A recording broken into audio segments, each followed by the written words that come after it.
SBA ka kërkuar Iranit të arrijë një marrëveshje për programin bërthamor, por përgjigjja e liderit suprem të Iranit, Ayatollah Ali Khamenei, ishte negative. Shtëpia e Bardhë nuk heq dorë nga kjo kërkesë. Të dielën zëdhënësi i sigurisë kombëtare të Shtëpisë së Bardhë, Brian Hughes, në një komunikat theksoi: "Shpresojmë se regjimi i Iranit i zgjedh interesat e veta më të mira dhe popullin e vet në vend të terrorit." Ai përsëriti dhe deklaratën kërcënuese të presidentit Trump, që tha se nëse detyrohemi të futemi ushtarakisht, do të jetë e tmerrshme. Më konkretisht, Trump në një intervistë për Fox Business bëri me dije dy mënyra për të trajtuar Iranin: ushtarakisht ose me marrëveshje. "U kam shkruar një letër atyre, ku thash se shpresoj që do të negocioni, sepse nëse duhet të veprojmë ushtarakisht, do të jetë e tmerrshme. Po të isha në vendin e tyre, do të bisedoja për një marrëveshje.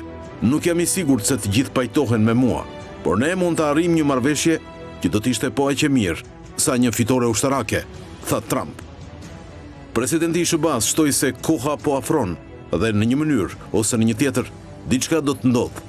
Por i çuditshëm ishte reagimi i ministrit të jashtëm të Iranit, Abbas Araghchi. Ai tha se ka dëgjuar për letrën e Trump, por ende nuk e kanë marrë. Të shtunën sipas radios Europa e Lirë, Ali Khamenei nuk përmendi me emër Donald Trumpin apo SBA-n, por deklaroi se këmbgulja disa qeverive ngacmuese për bisedime nuk ka qëllim zgjidhjen e çështjeve. Bisedimet për ta janë një rrugë për të paraqitur kërkesa të reja. Nuk kanë të bëjnë vetëm me çështjen bërthamore të Iranit. Irani nuk do t'i përmbush pritshmëritë e tyre, sqaroi lideri suprem. Shtetet e Bashkuara dhe Izraeli kanë thënë prej kohësh se nuk do ta lejojnë Teheranin të fusë në dorë armë bërthamore, ndërsa Irani vazhdon të pasuroj uraniumin në nivele pranatyre të përdorura për prodhimin e armëve bërthamore. Teherani ka këmbgulur se programi i tij është vetëm për qëllime paqësore.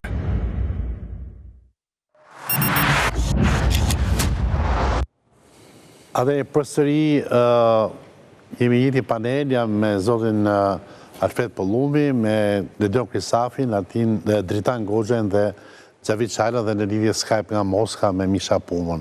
Tani spostohemi në një tjetër dimension, po është njëti personazh kryesor Trumpi.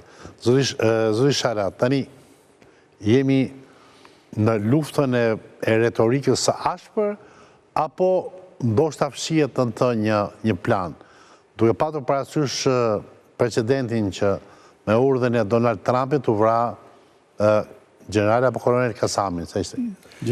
General Kasamin.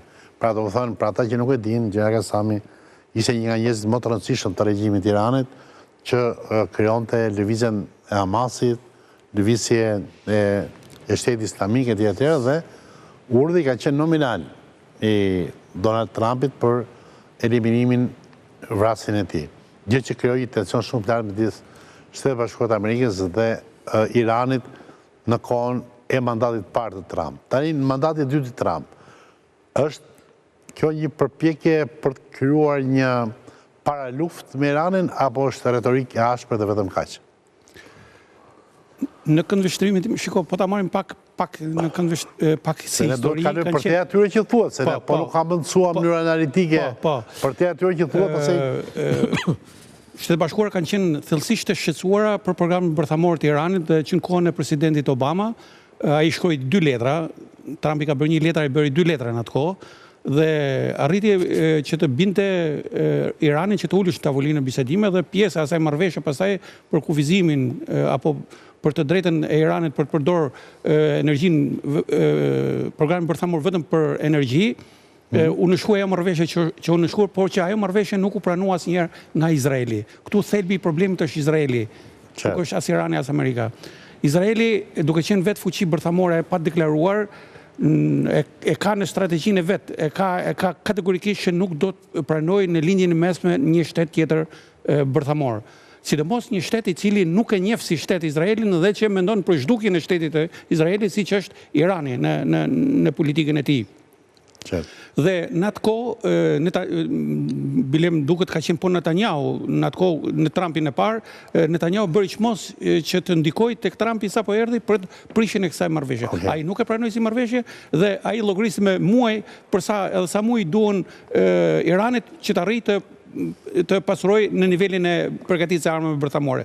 Tashmë, në këndvështrimin tim, kjo nuk është thjesht një retorik, kjo është një vendim kategorik, nëse ka një diçka për cilën Trumpi duhet marrë shumë seriozisht, dhe unë mendoj se është çështja me Iranin. Pra, dhe si mund të bëhet kjo? Kjo nuk ka nevojë, Amerika nuk ka nevojë të përfshihet direkt, bolë si t'japi vizën Izraelit që të botoj, të bombardoj instalimet bërthamore iraniane. Nuk besoj ka qenë se Irani tregoi që ka një fuqi përgjithshme.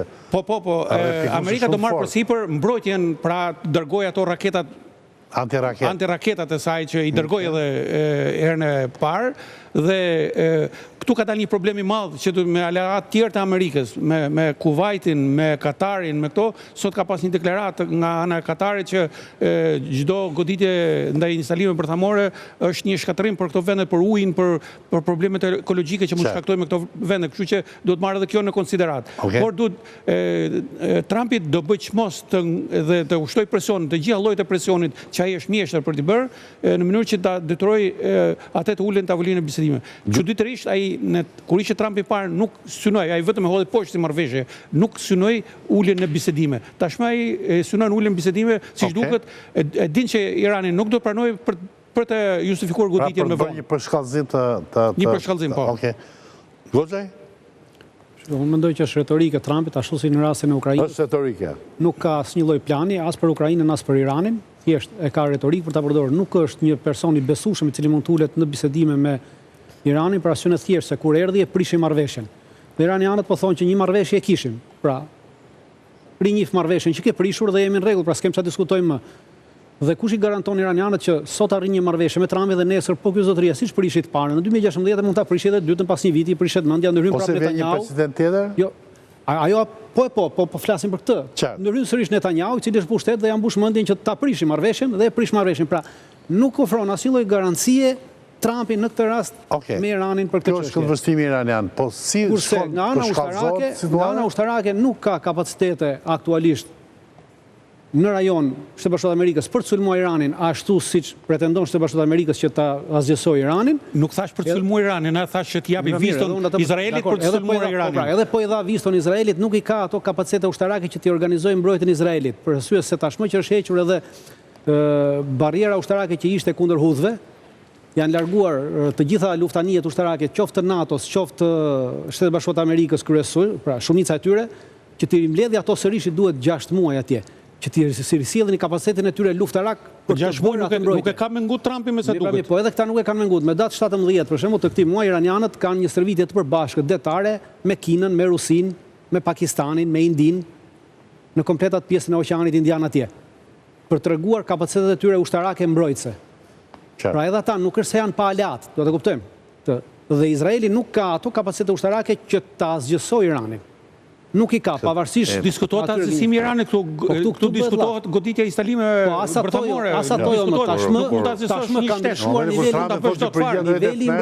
niveli i mbrojtjes kundërajrore të Iranit ka ndryshuar që nga sulmi i fundit. Kanë marrë sisteme raketore S-300, S-400, kanë marrë edhe S-400 nga Rusia. Pra ka ndryshuar sistemi, nuk është më ai që është.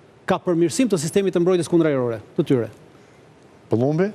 Atëherë, Trumpi për menimin tim është njeri konkret. Dhe konkret e quaj për faktin se Trumpi arriti që në mënyrë direkte, jo me diplomaci, por në mënyrë të direkte, pra pa njekur procedurat diplomatike, që janë procedura burokratike, arriti të kishte kontakte me presidentin e Koreas Veriut që Amerika tentonte 15 vjetë që tulej me të. Dhe atë bëri një shkurtim ushtarak e cila në anën ekonomike i shërbeu shumë Amerikës. Edhe këtu Trumpi do jetë konkret, sepse është fakti që Trumpi arriti me godit Qasem Soleimanin, i cili ka qenë në njerëzit më të fortë dhe krahu i djathtë i Ali Khameneit.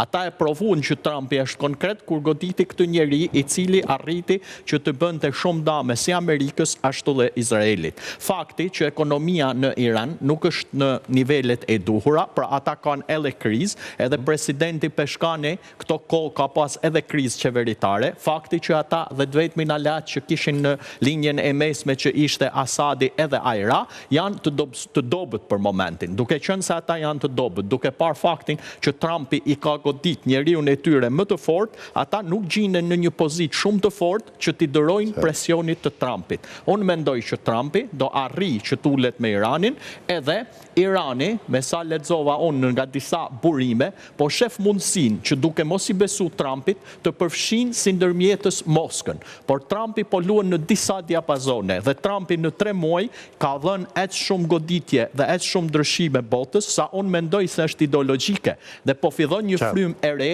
e rendit të ri botror, konservatorizmi, që konservatorizmi besohet, pra është diçka konkrete në arritjet konkrete të marrëveshjeve. Zoti po, drejt, unë thjesht gjithmonë përpiqem të konservatorizëm nuk më duket ky. Një pyetje, cili ishte reagimi i Trumpit kur Irani goditi bazat ushtarake amerikane në Irak pas vrasjes së Qasem Suleimanit? Zero. Po që plagos në njeri, asi njeri su plagos. Po sepse u njoftuan më përpara, po bazat, po shiko, të shëndësi ka plagosës e vrasja. Kur unë të godas bazën, pra të godas fuqinë ushtarake, prezencës tënde në këtë rajon. Dhe të tregoj që gjitha bazët ushtarake në këtë rajon janë të kapshme nga ana ime. Dhe kjo tregojnë që fuqia jote në këtë është zero. E dyta, çështja e Asadit. Asadi nuk përbënte fuqi në aleancën me Iranin. Ishte aleat Iranit në përdorim të Iranit, për nevojat të Iranit, për çështje të zgjullave, po jo se përbënte fuqia Asadit, se s'kishte asnjë fuqi. Zotri, nuk e ka më dhe dyta. Po si duhet në këtë moment? Ata, kur goditën forcat e Trumpit për herë të dytë dhe forcat amerikane, nuk shkaktuan as i dëm. Dhe Trumpi ishte fitimtari. Dëme materiale, por zotri i vrau njeriun kryesor. Ali Khamenei ka pas si njeri kryesor Qasem Suleimanin. Dhe shife kush ishte Qasem Suleimani. Në varrimin e tij morën pjesë 10 milion njerëz. Pra Trumpi ishte fitimtar. Dhe pse i la Trumpi me prish disa varrimet në Iran, se varrimet në Iran është shtet religjoz. Në shtetet religjoze varrimet marrin 10 e 15-20 milion banor mund të marrin pjesë. Pra nuk ka të bëjë me organizimin e varrimeve të tyre. Por në fuqin si njeri e dini mirë por ama fuqi, ai po, ishte një nga personat kryesor të aksit rezistencës. Ai ngriti aksin e rezistencës në gjithë lindjen e mesme. Gardën islamike. Pra, jo Gardën islamike, aktin e rezistencës, pra ai bëri bashkëpunim ndërmjet Hamasit, Hezbollahut, Houthit, ai ngriti gjithë këto. Dhe grupet shiite në Irak. Po pikërisht pra Trumpi ka arrit konkretisht rezultat. Dhe unë them njeriu që arrin rezultat konkret është gjithmonë me karta më të forta në lojë. Po si ishte rezultat me shkatru njeriu më të fortë? Po nuk sepse ai aksi rezistencës funksionoi gjatë gjithë kohës që ishte lufta në Palestinë. Shumë i dobët. I marum krejt, sepse në Palestinë ne faqëm me Izraeli. Që arriti me i bë Izraelit. Palestinën Izraeli këto kohë e dërmoj. Pra ju do mësu se kur të vdes... Po me Izraeli bëri genocid, nuk hyri Irani me... Izraeli bëri genocid në Palestinë. Se genocitin së rritit të ndalonte. Por ama goditjen që i dhanë Izraelit, të gjithë ta së bashku, e dobësuan totalisht. Nuk e arriti dot asnjë objektiv të tij në ushtarak nuk arriti. Izraeli është për një vit e gjysmë. Para një viti e gjysmë. Jo, nuk është më dobët. Izraeli është më dobët se para një viti e gjysmë. Jo, në absolut. Absolutisht është më dobët se para një viti e gjysmë. Është më fort pas një viti e gjysmë. S'është më fort se para një viti e gjysmë. Ka dobësuar gjithë aksin e rezistencës, ka lufta të dobëson sa të fort ti është, po ne flasim po se ka dobësuar as Irani as aktin e rezistencës, nuk e ka dobësuar. Po Irani ka krizë ekonomike, Irani është në gjendje më të dobët momentale dhe duke qenë në gjendje të dobët me çështjet ushtarake, që ata i kanë armatimin, raketat i kanë. Janë të lidhura. Ata mund mos prodhojnë më, po sasinë e raketave e kanë, dhe kanë sasi të pafundme raketave. Dua që të bëj një pyetje Mishës dhe pastaj ta përshëndes. Misha, kjo marrëdhënia midis Rusisë dhe Iranit. Pra ne dim që një pjesë e madhe e furnizimit të dronëve në luftën e Ukrainës Rusisë janë dronë iranian, të cilët kanë qenë lloj dronëve të vrasës, pra do të thonë që shkojnë godasin janë si predha të telekomanduara, plus armatime tjera, ku do të tjenë gjëra që edhe i dim dhe si dim. Por kjo marrëdhënia midis Rusisë dhe Iranit është e tillë që në qoftë se Donald Trumpi përshkallëzon acarimin, siç tha dhe zoti Shala, mund ta ketë strategji apo siç ka precedent, Rusia të hyjë si ndërmjetëse në rastin më të mirë për të krijuar një paqe midis Washingtonit dhe Teheranit, ose si mbështetëse ushtarake në rastin më të keq? Në fakt Rusia ka një pakt, domethënë marrëveshje strategjike me Iranin, e firmosur jo shumë kohë më përpara, për ndihmë reciproke ushtarake dhe tash është legjitimizuar dhe prodhimi i dronave dhe i raketave, domethënë me rrezet ulët veprimi. Sigurisht që Rusia mund të ndikojë dhe Trumpi, siç e kuptojmë në mënyrë figurative, i pëlqen ata lojtarë që kanë karta në dorë. Rusia në rastin e Iranit ka një kartë në dorë, një kartë të mirë, dhe edhe këtu shtypi rus i jep vëmendje, domethënë i fokuson vëmendjen tek Irani dhe te ndikimi që mund të krijojë Rusia së bashku me Kinën për ta ulur Iranin në tryezën e bisedimeve, sepse qëllimi i Iranit është për të hequr sanksionet që ka, domethënë kundër Iranit. Dhe në këtë mënyrë Rusia dhe Kina janë angazhuar ta ndihmojnë Iranin për të hequr të sanksionet. Po si mund të heqin sanksionet duke, domethënë, hequr programin nuklear që ka, ose për ta bërë atomin iranian paqësor, jo për qëllime ushtarake. Dhe kjo është mundësia që ka Rusia për të ndihmuar Shtetet e Bashkuara të Amerikës dhe në lindjen e mesme, në fakt dhe të afërm, Rusia me Shtetet e Bashkuara mund të bëhen jo vetëm domethënë miq, por dhe aleat në shumë drejtime. Misa, do të falenderoj shumë për kontributin që dhe sot do 360 gradë. Të falenderoj dhe ne i mirë se pritur, i mirë se ardhur, si të në këtë rastin, edhe në emisionet tjera, ke një kontribut shumë cilësor. Të bajnë qikët të tjera të andej këtej, për s'ka gjithë, nuk bëjemi qelos. Të duam shumë për vete. Miru pafshim, natë mirë. Miru pafshim. Kisafi, atere, përmblodhën disa rryma debati në lidhje me marrëdhëniet midis Shtetet e Bashkuara të Amerikës, Iranit, por tani më gjithmonë më tepër Rusia. Rusia është bërë një, unë kam përshtypjen që Trumpi e ngriti në nivelin e një lojtare të barabartë gjeopolitike për të ndarë zonën e influence, për të diskutuar në gjithë planetin. Pra, por në rastin e Iranit, ç'a ndodh? Në rastin e Iranit kam përshtypjen është pak më specifik, sepse është gjithmonë në lojë Izraeli, dhe kur është në lojë Izraeli, kërcënimet duhen marrë seriozisht, dhe mos në kjo administratë, dhe ka një dallim të madh ajo që kërkohet tani në dallim me marrëveshjen që u bë marrëveshjen e parë që Trumpi e hoqi dorë kur erdhi si president. Pra dallimi është i tillë që amerikanët dhe izraelitët nuk duan më kufizimin e programit bërthamor iranian, duan eliminimin total të programit bërthamor iranian. Pra kjo është dhe ajo që ka shqetësuar thuash në Iran, dhe përgjigjja e Ayatollah Khameneit ka qenë e tillë që ne diskutojmë për programin, por nuk diskutojmë për eliminimin total të programit bërthamor iranian.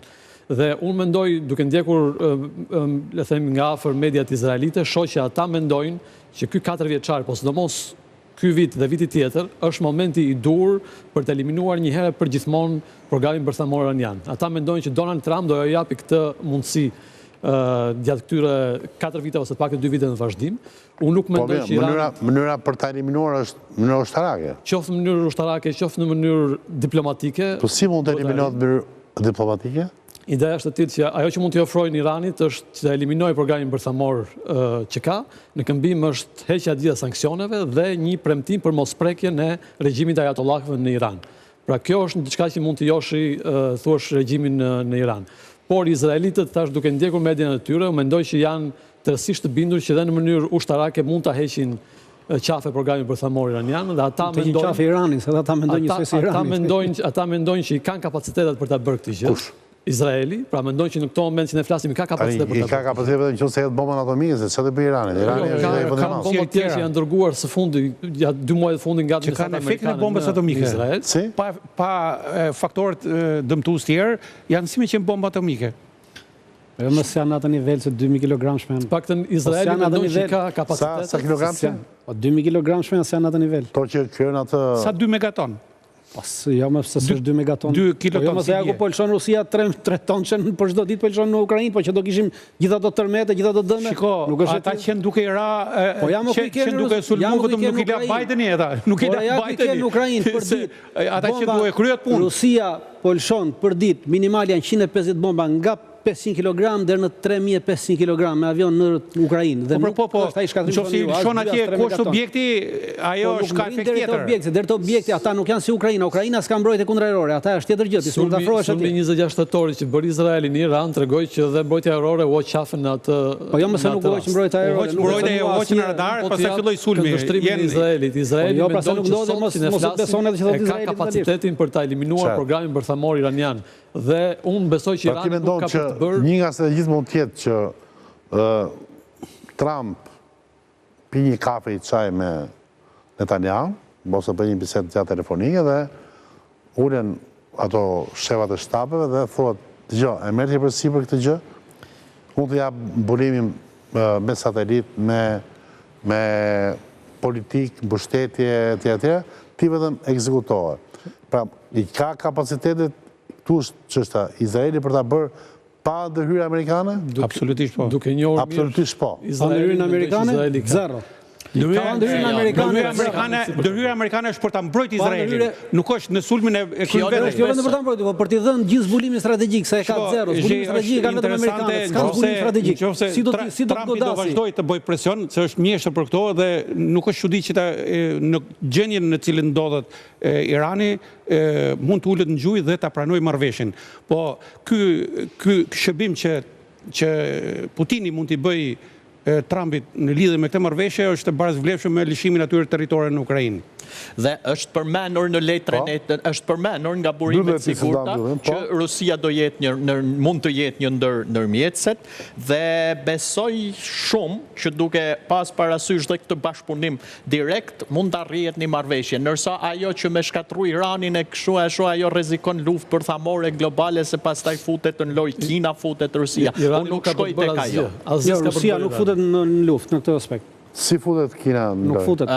Irani ka aleancë strategjike me Rusinë jo vetëm me Kinën. Edhe me po të futet Kina u fut me luftë tretë botnore. Dhe Trumpi nuk do në luftë dhe Trumpi është duke arrit me shku drejt paqes, sepse për luftra u pan këto 4 vite se ku e çojnë botën dhe njerëzimin. Ai është një njek politik komplet tjetër. Jam dakord, kjo është një gjë shumë e bukur, po tjetër vërtet, po momentin që i thot atij tjetri çarmatosu.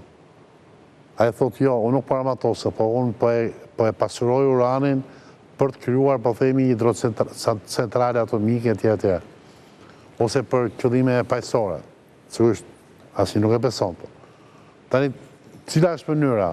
Ishte një mënyrë diplomatike, pa shumë para, shumë koncesione, një sankcione, një mënyrë ushtarake. Ndarja në studio është që Izraeli mund të jetë instrumenti shkatrues i këtyre bërthamoreve. E ka bërë dhe herë të tjerë më parë. Është i vetmi instrument. Instrument është i vetmi. Po kapacitetet për të shkatëruar nuk ka. Nuk ka interes direkt. Nuk ka nevojë ta bëjë sepse Izraeli mund ta bëjë fare mirë, kështu që. Po pse shkojmë deri tek rasti ekstrem? Unë uroj që ta bëj, se do të ishte fillimi i fundit të shtetit Izraelit. S'ka për të bërë asgjë Irani. Irani, por reprezalet e Iranit janë të sepse çfarë bëri Irani kur vdiq Qasim Suleimani? Asgjë. Holli sa raketa, bëri sigur bëri diçka dhe asgjë nuk ndodhi. Bëri Amerikës. Bile njoftoi për raketa që bëri bëri Amerikës. Po nuk kishte punë me Izraelin në këtë moment. Po pse shkojmë te ana ekstreme? Çfarë bëri Izraeli që goditi 2 herë? Irani arriti marrëveshjen herën e parë. Gjithatë dëmi bëri Izraeli. Irani arriti marrëveshjen herën e parë ku e uli prodhimin e uraniumit në 0.67 që ishte forcë vetëm për prodhime energjetike. Dhe derisa e bëni atë marrëveshjen e parë, që Izraelit nuk i pëlqej shumë se nuk i kishin vënë edhe kushte tjera më të forta Iranit për ta marrë gjithmonë që mos të kalojnë tek prodhimi bërthamor, atëherë Irani pse s'do të arrijë këtë marrëveshje? Irani e ka provuar që arriti marrëveshjen. Ne marrim këtë hipotezë se ne Irani s'e ka mohuar këtë marrëveshje. Irani atë po thotë që kishim një marrëveshje, prano atë që anullove dhe jemi mrejnë. A duke pranon sa ta anulloj, pra do futesh për terma tre. Ai anulloj kaq interesant bëhet dhe kaq interesant dhe kaq profesional bëhet debati në këtë studio, sa ne na krijohet ideja se jemi në një sallo vale, jo që marrim dhe vendime. Nuk marrim vendime. Po me ne çfarë do bëjnë Irani, se ne des me na kërcënu një herë. Tha do të jeni shteti mbrapsht i vogël, tha që mbledh nga Amerika. Me ne nuk kena rrezik për Iranin. Jemi mbas. Dakor, ne shpresojmë sigurisht të urojmë që këto të jenë vetëm skenare dhe të mbeten tita mos janë reality show, pa mos bëhen realitete. faleminderit Kisafi, faleminderit zoti Shala, faleminderit zoti Umbi, faleminderit Goxhaj. Pra, te që gjegata për sot përfundon këtu, takohemi ditën e njëjtën në orë 21. Mirupafshim.